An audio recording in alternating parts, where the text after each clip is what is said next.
전능하사 천지를 만드신 하나님 아버지를 내가 믿사오며 그 외아들 우리 주 예수 그리스도를 믿사오니 이는 성령으로 잉태하사 동정녀 마리아에게 나시고 본디오 빌라도에게 고난을 받으사 십자가에 못 박혀 죽으시고 장사한 지 사흘 만에 죽은 자 가운데서 다시 살아나시며 하늘에 오르사 전능하신 하나님 우편에 앉아 계시다가 저리로서 산자와 죽은 자를 심판하러 오시리라. 성령을 믿사오며 거룩한 공예와 성도가 서로 교통하는 것과 죄를 사하여 주시는 것과 몸이 다시 사는 것과 영원히 사는 것을 믿사옵나이다. 아멘.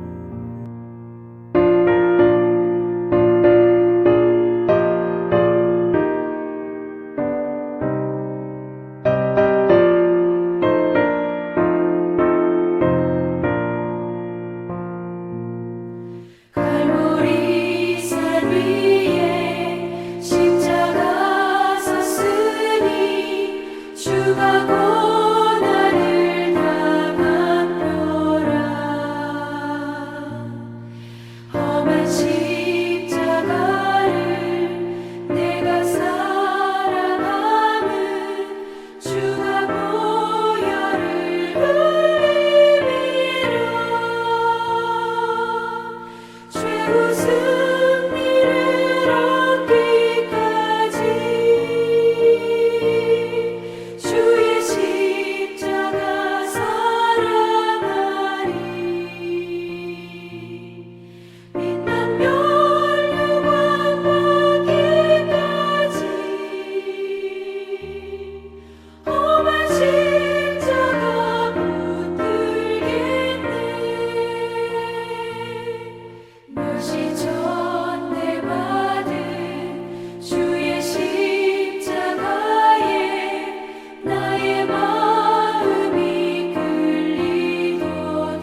제12장. 여호와여, 내가 주와 변론할 때에는 주께서 의로우시니이다. 그러나 내가 주께 질문하옵나니 악한 자의 길이 형통하며 반역한 자가 다 평안함은 무슨 까닭이니이까? 주께서 그들을 심으심으로 그들이 뿌리가 박히고 장성하여 열매를 맺었거늘 그들의 입은 주께 가까우나 그들의 마음은 머니이다. 여호와여, 주께서 나를 아시고 나를 보시며 내 마음이 주를 향하여 어떠함을 감찰하시오니 양을 잡으려고 끌어낸 것 같이 그들을 끌어내시되 죽일 날을 위하여 그들을 구별하옵소서.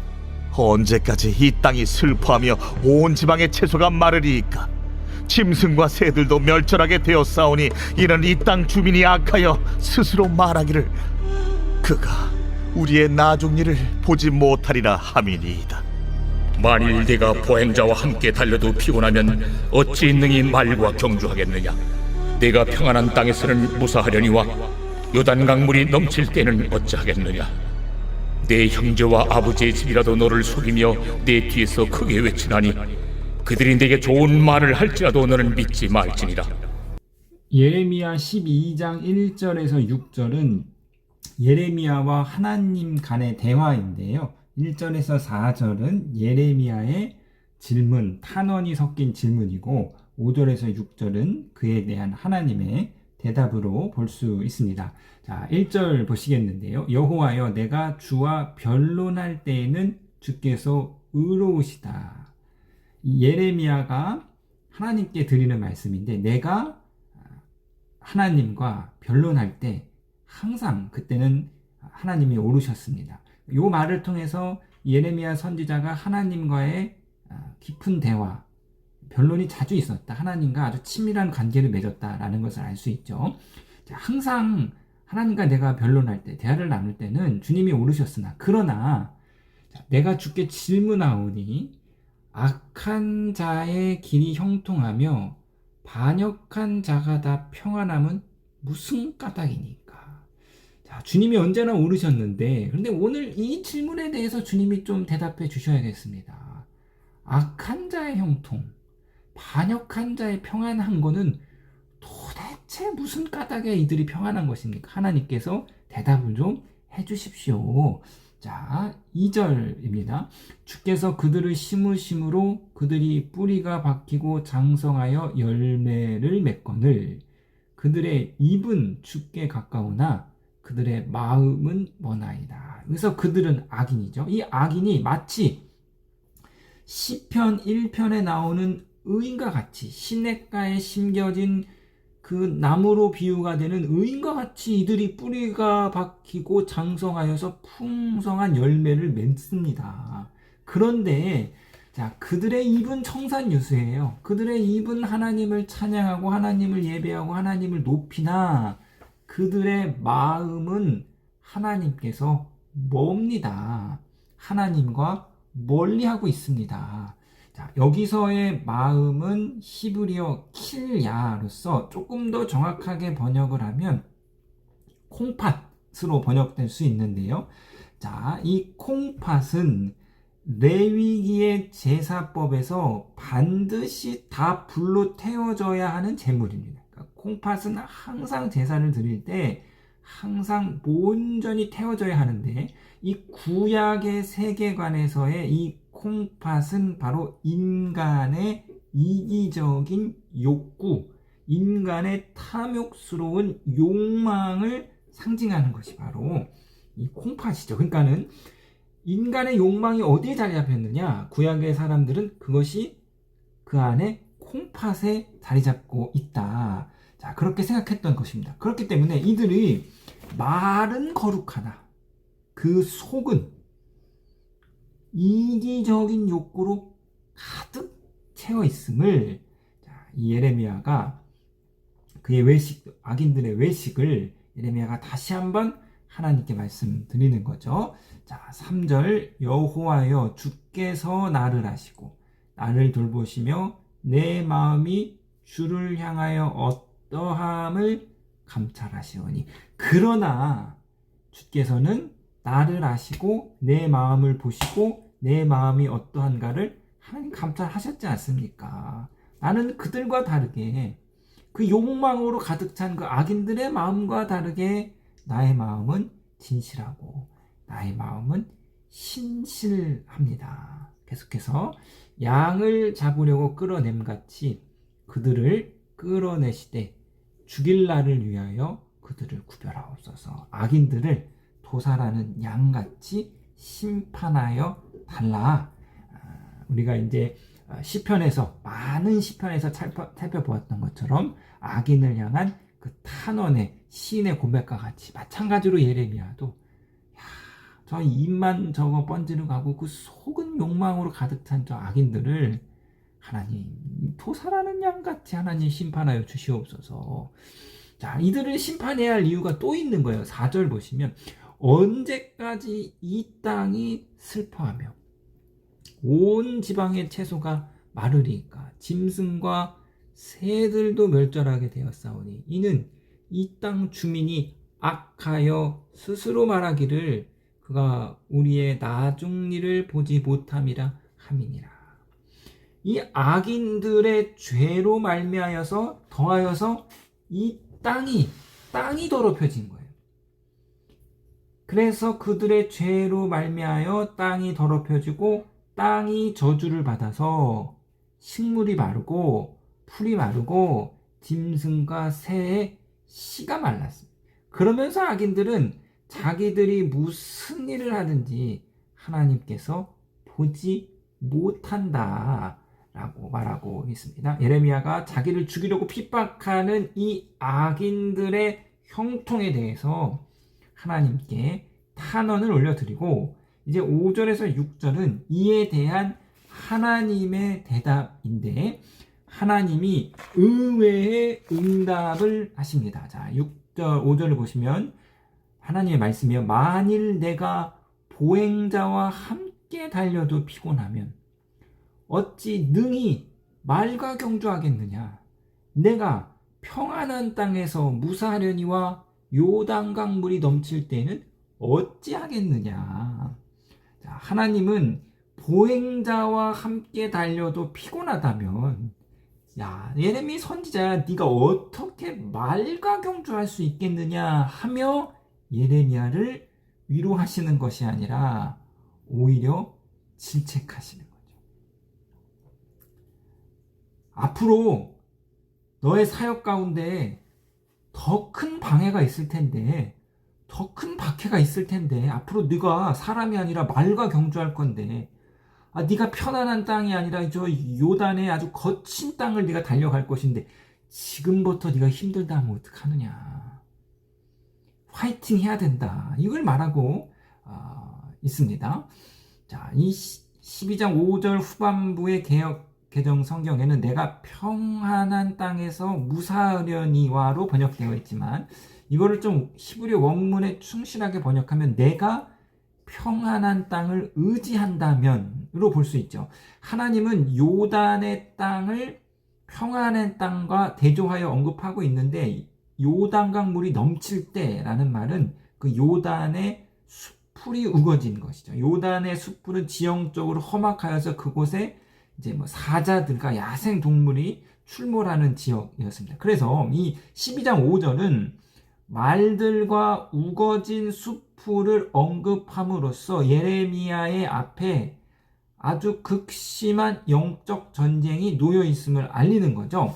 하나님은 예레미야가 더 큰 전쟁과 같은 위협을 앞두고 인간적인 평안을 기대하려는 모습이 합당하지 않다고 말씀하십니다. 이로써 인애와 공의와 의의 열매를 맺는 자는 하나님의 뜻대로 이 땅 가운데 살고자 하는 자는 하나님의 메시지를 이 땅 가운데 전하려고 하는 자는 선교의 빛으로 이 땅을 살아가려고 하는 자는 인간적인 평안을 의지하기보다는 환난 가운데서 그 환난을 하나님을 의지하여서 환난을 이겨야 된다는 것이죠. 그러니까 저와 여러분들이 하나님의 뜻대로 살고 그렇게 살아가면은요, 주변 사람들이 여러분을 지지해주고 칭찬해주고 응원해주는 것이 아니라 우리가 하나님의 뜻대로 살면 반드시 거기에는 핍박이, 반드시 거기에는 환난이 있습니다. 평지가 아니라는 거죠.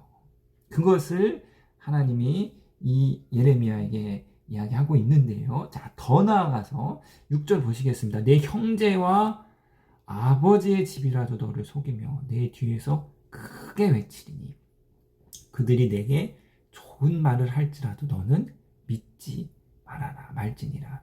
자, 예레미야가 이 하나님의 사역의 길을 걸어가는데 11장을 보니까요, 고향 사람들이 죽이려고 하는 거예요. 이 예언자는 고향에서 환영받지 못하고, 자, 오늘 6절을 보니까 이제 고향이 아니라 가장 가까운 형제들, 식구들조차 예레미야를 속이는 거죠. 뒤에서 크게 외친다. 이 무슨 말이냐면 예레미야의 말을 수근수근 대는 거예요. 예레미야의 그 예언의 말, 사역의 말을 마치 야, 저거 술 취한 사람이 주정이는 그런 헛소리야 라고 이 식구들이, 가족이 그렇게 이제 뒤에서 수근수근 되는 것이죠. 자, 우리가 이제 하나님의 일을 하려고 할 때 가장 가까이 있는 사람이, 여러분 가장 곁에 있는 사람이 그래 잘해봐 화이팅 내가 도와줄게 이게 아니라 가장 가까이 있는 사람이 반대하고 비웃고 뭐 헛소리 하냐고 뭐 그런다고 되냐고 가장 가까이 있는 사람이 하나님의 사역을 길을 어렵게 한다. 예언자의 그 사역의 길, 하나님의 사명을 감당해 나아갈 때 반드시 우리에게 찾아오는 어려움과 고난과 비웃음에 대해서 오늘 본문이 우리 가운데 말해주고 있습니다. 그러므로 여러분이 하나님의 뜻대로 살고자 할 때 겪는 환난을, 여러분이 하나님의 말씀대로 살고자 할 때 여러분 곁에 들려오는 그 조롱과 비웃음을 여러분 이상하게 여기지 마시고 너희가 핍박을 당할 때 기뻐하라. 하늘의 상급이 큼이라. 환난을 마땅한 거로 여기시고 기뻐하시고 능히 이기셔서 마침내 귀한 하나님의 선교의 빛으로 사용받는 저와 여러분이 되시기를 주님의 이름으로 부탁드리겠습니다.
하늘에 계신 우리 아버지여, 이름이 거룩히 여김을 받으시오며 나라에 임하옵시며 뜻이 하늘에서 이룬 것 같이 땅에서도 이루어지이다.